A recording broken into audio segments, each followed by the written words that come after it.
अब जो आपने इलेक्शंस की बात की, हिंदुस्तान में जो इलेक्शन होगा, मुझे जहाँ तक मेरा सेंस है वो ये है कि प्राइम मिनिस्टर मोदी फिर से जीतेंगे। और जिस तरह पहले उन्होंने ये डेमोन्स्ट्रेट कर चुके हैं, तो पुलवामा के लिए तैयार रहना चाहिए, बालाकोट के लिए। ये है, दिस इज पॉसिबिलिटी। ये खबर ये चल रही है कि जो हमारे फॉर्मर एम्बेसडर अब्दुल बासित साहब, उन्होंने इंटरव्यू किया, एक और फॉर्मर एम्बेसडर जमीर अकरम साहब, उन्होंने ये कहा कि जो इंडिया के प्राइम मिनिस्टर नरेंद्र मोदी साहब हैं वो आने लगे हैं अगली टर्म में, और बहुत इसको एक वो जैसे बहुत खौफ है इस चीज का। और साथ उन्होंने कहा कि बालाकोट टाइप जो है कोई वैसा हमला हो सकता है। बार बार उनके लिए वोट करते हैं, क्यों करते हैं भाई? जालिमों मोदी आ रहा है। हमें कभी भी इसको इसको हमें रियलिस्टिकली कंसिडर करना चाहिए कि वो इस तरह की चीज कर सकते हैं, और पाकिस्तान को जो है इसके लिए पहले से तैयार रहना चाहिए। 5 अगस्त 2019 के बाद इकदाम लिए। आलिया, इस वक्त जो मोदी जी की जो विक्ट्री है वो साउंड प्रूफ है, वो जिस तरह कहते हैं ना कि एयर टाइट है, उसको इट कैन बी चैलेंज्ड। बार बार उनको रीइलेक्ट करते हैं अवाम। एक न्यू एयरक्राफ्ट कैरियर अपनी फ्लीट में शामिल किया गया। फिर वो तेजस पे जो 73 इयर्स ओल्ड तेजस में चढ़े, जिस तरीके से वो जी सूट पहन के टॉम क्रूज लग रहे थे, मैं तो आई वाज सरप्राइज, वो टॉम क्रूज बन गए। अब जो आपने इलेक्शंस की बात की, हिंदुस्तान में जो इलेक्शन होगा, मुझे जहाँ तक मेरा सेंस है वो ये है कि प्राइम मिनिस्टर मोदी फिर से जीतेंगे। और जिस तरह पहले उन्होंने ये डेमोन्स्ट्रेट कर चुके हैं तो वो अभी भी करेंगे। तो पुलवामा के लिए तैयार रहना चाहिए, बालाकोट के लिए। ये है, दिस इज पॉसिबिलिटी। हमें कभी भी इसको इसको हमें रियलिस्टिकली कंसिडर करना चाहिए कि वो इस तरह की चीज कर सकते हैं। So we should not lower our guard. We should be vigilant. हाँ, बिल्कुल। तो ये करने के लिए तो वो कर सकते हैं। तो जब वो इस तरह की वहाँ पर पॉलिटिक्स होगी तो पाकिस्तान के साथ मुज़ाकरात उसी वक्त तो नहीं हो सकेंगे।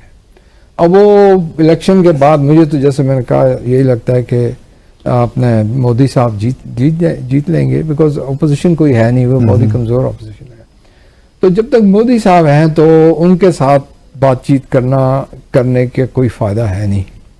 उनका एक नहीं। तो दूसरा आर्गुमेंट ये है कि अगर नॉन बीजेपी गवर्नमेंट हो तो उनसे भी कोई बात करने का फायदा नहीं है, क्योंकि जो कांग्रेस है उससे तो आप कोई तवक्को नहीं रख सकते। जिस किस्म की ये बीजेपी गवर्नमेंट है, राइट विंग के साथ ही आप कुछ। हाँ, लेकिन राइट विंग में भी देखें, there is a big difference between Vajpayee and Modi. Exactly.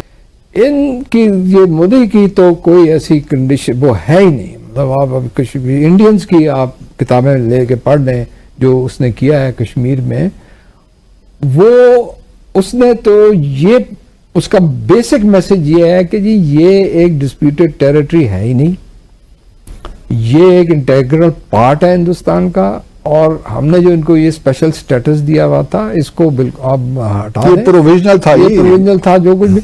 लेकिन अब हम इस चीज पर कोई बात करने के लिए नहीं तैयार हैं। और अगर आप उनके जो वजीर दिफा हैं उनकी अगर आप बात सुन लें तो वो तो ये कहते हैं कि जी आज़ाद कश्मीर को भी हमें, गिलगित-बल्तिस्तान को भी हमें लेना चाहिए।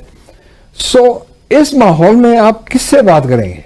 तो नहीं तो फिर जो इस डेड लॉक किस तरह टूटेगा सर? फिर डेड लॉक देखें, कई जगह हैं जब डेड लॉक नहीं टूटता, सालों तक चलता है, डेकेड्स तक चलता है। मतलब हमें पेशेंट रहना चाहिए, ज्यादा को इतना स्ट्रेटेजिक पॉज हमें रखना चाहिए, हमें तैयार होना चाहिए। खबर ये चल रही है कि जो हमारे फॉर्मर एम्बेसडर अब्दुल बासित साहब, उन्होंने इंटरव्यू किया, एक और फॉर्मर एम्बेसडर जमीर अकरम साहब, उन्होंने ये कहा कि जो इंडिया के प्राइम मिनिस्टर नरेंद्र मोदी साहब हैं वो आने लगे हैं अगली टर्म में, और बहुत इसको एक वो जैसे बहुत खौफ है इस चीज का।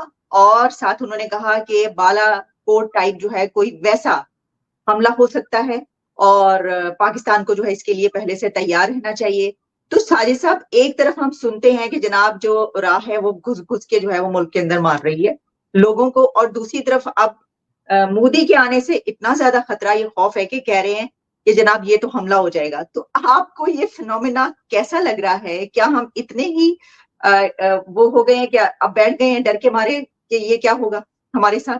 एक यूनिवर्सल किस्म की जब उन्होंने एक चीजें दी हैं कौम को नेशनलिज्म के हवाले से, और उसके बाद अगले दिन फिर वो तेजस पे जो 73 ईयर्स ओल्ड तेजस में चढ़े, जिस तरीके से वो जी सूट पहन के टॉम क्रूज लग रहे थे, मैं तो आई वाज सरप्राइज वो टॉम क्रूज बन गए। तो फिर उसके बाद उनको इलेक्शन जीतने के लिए अब मेरा ख्याल है बालाकोट बहुत छोटा होगा अब इस वक्त, बल्कि मैं ये बताना चाहूंगा बासत साहब को और उनके दोस्तों को भी, इस वक्त भारत जो है वो पाकिस्तान की बात करके भी राजी नहीं है। आप, मेरा मकसद कहे ना, वो अटैक करेंगे या आप उनसे किसी चीज में अपना को मुकाबला कर रहे हैं, को कंपैरिजन कर रहे हैं, वो कहते हैं इनसे बात करने से भी हमारा स्टेटस जो है वो लोअर हो जाता है। जालिमों मोदी आ रहा है। इंडिया की एक और खबर है कि एक न्यू एयरक्राफ्ट कैरियर अपनी फ्लीट में शामिल किया गया है टू काउंटर चाइना। ये जो मैंने एक सेंटेंस बोला अपने प्रोग्राम के स्टार्ट में, मैंने कहा जालिमों मोदी आ रहा है, तो एक वक्त हुआ करता था पाकिस्तान की सियासत में कि जो जमात इस्लामी है उसके जो लीडर थे काजी हुसैन अहमद, तो जब इलेक्शन हुआ करते थे तो इलेक्शन के दौरान उस पार्टी के लिए कहा जाता था जालिमों काजी आ रहा है। अब जालिमों काजी आ रहा है जो है, यानी ये कि डराने के लिए दीवारों पे लिख दिया जाता था उनकी पार्टी की तरफ से कि भाई बाकी सब जो है वो चुप करके बैठ जाएं और अब पीछे छुप जाएं और अब किसी के कुछ नहीं चलेगी क्योंकि काजी आ रहा है। तो जो इंडिया के प्राइम मिनिस्टर नरेंद्र मोदी साहब की बासगश्त है वो बहुत दूर दूर तक जा रही है। हमने जैसे इससे पहले भी एक प्रोग्राम किया तो ऐसा लगता है कि वो जालिमों मोदी आ रहा है।